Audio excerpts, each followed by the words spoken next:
बिस्मिल्लाहिर्रहमानिर्रहीम।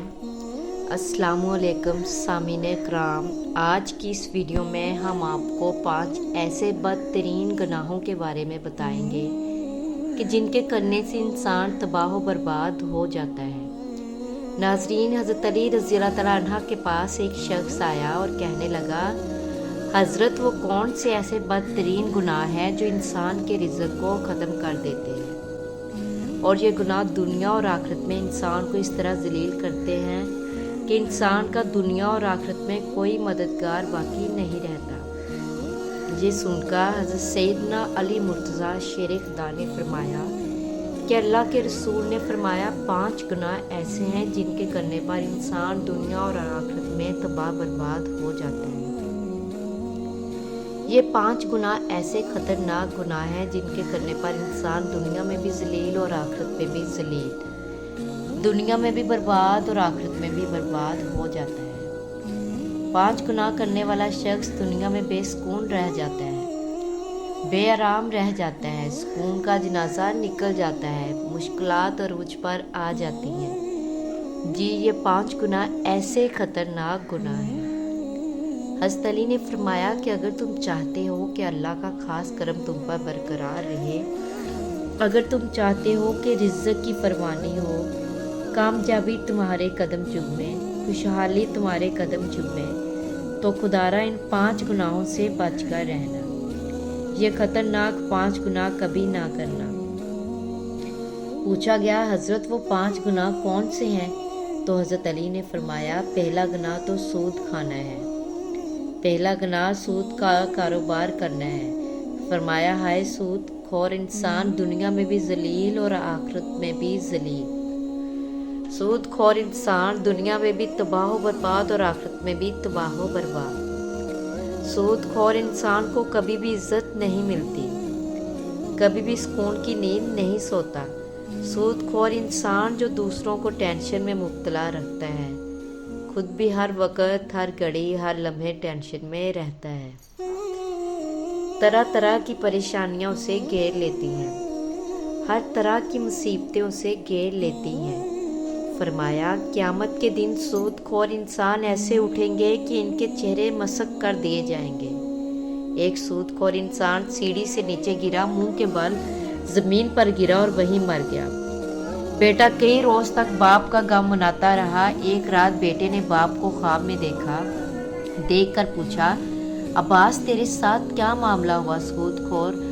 अब्बा ने कहा, ना पूछ बेटे, सीढ़ी से नीचे गिरा था, बजाय ज़मीन पर आने के सीधा जहन्नम में चला गया।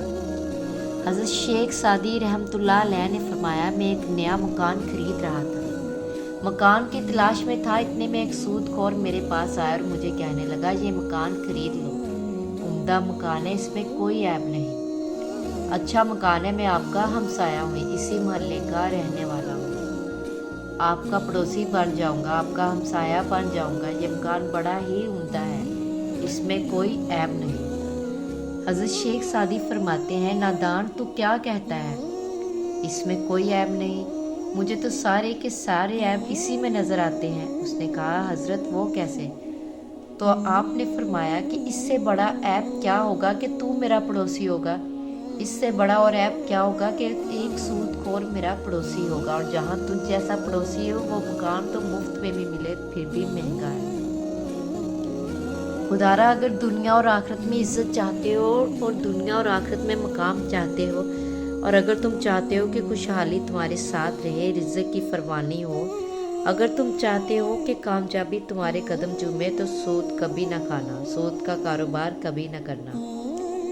फरमाया, दूसरा गुनाह किसी नेक औरत पर तोहमत लगाना, किसी नेक मुत्तकी परहेज़गार औरत पर तोहमत लगाना है। किसी औरत पर तोहमत ना लगाया करो, किसी की बेटी पर तोहमत ना लगाया करो, इससे पहले कि तेरी बेटी के ऊपर तोहमत लगा दी जाए। मेरा अल्लाह फरमाता है, जो शख्स किसी औरत पर तोहमत लगाता है, जो किसी नेक औरत पर तोहमत लगाता है, हालांकि वो अच्छी है, नेक परहेज़गार है, नमाज पढ़ती है, रोज़े रखती है, वो अच्छी है। जो शख्स किसी अच्छी औरत पर तोहमत लगाता है, वो दुनिया और आखिरत में ज़लील व ख़ार होता है। अगर तुम किसी की बेटी से इनकार नहीं कर सकते तो ना करो, کوئی بات نہیں، خدارہ کسی کی بیٹی کے اوپر تہمت مت لگانا۔ ہائے وہ بوڑھا باپ جو اپنی بوڑھی کمر پر بوریاں لاد کر دن رات محنت مزدوری کرتا ہے، دن رات اوور ٹائم لگا کر محنت مزدوری کر کے بوڑھی کمر پر بوریاں لاد کر اس نے اپنی بیٹی کو جوان کیا، اس کو پڑھایا لکھایا۔ آج جب اس کی بیٹی جوان ہوئی تو محلے کے لوگوں نے، محلے کے نوجوانوں سے اس کی غریب بیٹی کو قبول ہی نہ کیا، تہمت لگا کر اسے ٹھکرا دیا، شادی کرنا گوارا نہیں کیا، نکاح نہ کیا، اس لیے کہ ان کے پاس جہیز نہیں ہے۔ ایک تو تم نے نکاح نہیں کیا، دوسرا اوپر سے تہمت تو نہ لگاؤ۔ فرمایا اگر تم چاہتے ہو کہ دنیا اور آخرت میں تمہیں عزت ملے، مقام ملے، تو خوشحالی ملے، تو کسی نیک عورت پر تہمت نہ لگانا۔ تیسرا گناہ، کسی کا مال ہڑپ کر جانا، خاص طور پر یتیموں کا مال ہڑپ کر جانا۔ یتیموں کے سروں پر شفقت بھرا ہاتھ رکھو، یتیموں کے سروں پر رحمت بھرا ہاتھ رکھو، کیونکہ جب کبھی آپ مر جائیں تو آپ کی اولاد کے سر پر کوئی شفقت کا ہاتھ رکھنے والا ہو۔ فرمایا چوتھا گناہ، اللہ کی ذات کے ساتھ کسی کو شریک ٹھہرانا ہے۔ اللہ کے ساتھ کسی کو شریک سمجھنا یہ ایک ایسا گناہ ہے، یہ اتنا بڑا گناہ ہے، شرک والا جو گناہ ہے اتنا بڑا گناہ ہے کہ اللہ تعالیٰ چاہے تو ہر گناہ معاف کر دے، چھوٹے بڑے گناہ معاف کر دے، مگر یہ شرک والا گناہ اتنا بڑا گناہ ہے کہ اللہ تعالیٰ کسی کو معاف نہیں کرے گا۔ حضرت سیدنا علی مرتضیٰ شیر خدا نے فرمایا کہ پانچواں گناہ خطرناک گناہ، اہم گناہ، دل کے کانوں سے سنیے گا۔ پانچواں گناہ، کسی کے اوپر جادو کرنا، جادوگر شخص کے گھر کا کھانا حرام، اس کے گھر کا پانی حرام، اس کے گھر کا دودھ حرام، اس کے گھر کا نمک حرام، اس کے گھر کی ہر ایک چیز حرام۔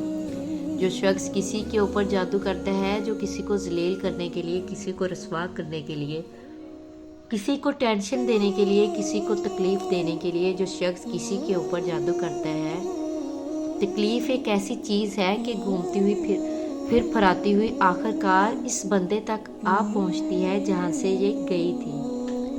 جادوگر انسان جو سمجھے کہ وہ دائرہ اسلام سے نکل گیا ہے، خدارہ یہ خطرناک گناہ کبھی نہ کرنا۔ فرمایا یہ 5 گناہ ایسے گناہ ہیں جس کے کرنے پر اللہ تعالیٰ سخت ناراض ہوتا ہے۔ اگر آپ چاہتے ہو کہ اللہ کا کرم آپ کے اوپر برقرار رہے، اللہ کا خاص کرم ہر وقت آپ کے اوپر رہے، تو یہ 5 گناہ کبھی نہ کرنا۔ ان گناہوں سے پرہیز کرنا، بچے رہنا، انشاءاللہ تمہیں دنیا میں بھی عزت ملے گی، مقام بھی ملے گا، تمہیں دنیا میں بھی مرتبہ ملے گا، تم دنیا میں کامیاب ہو جاؤ گے، رزق میں فراوانی ہوگی، خوشحالی ہوگی، کامیابی تمہارے قدم چومے گی اور تمہاری آخرت بھی سنور جائے گی۔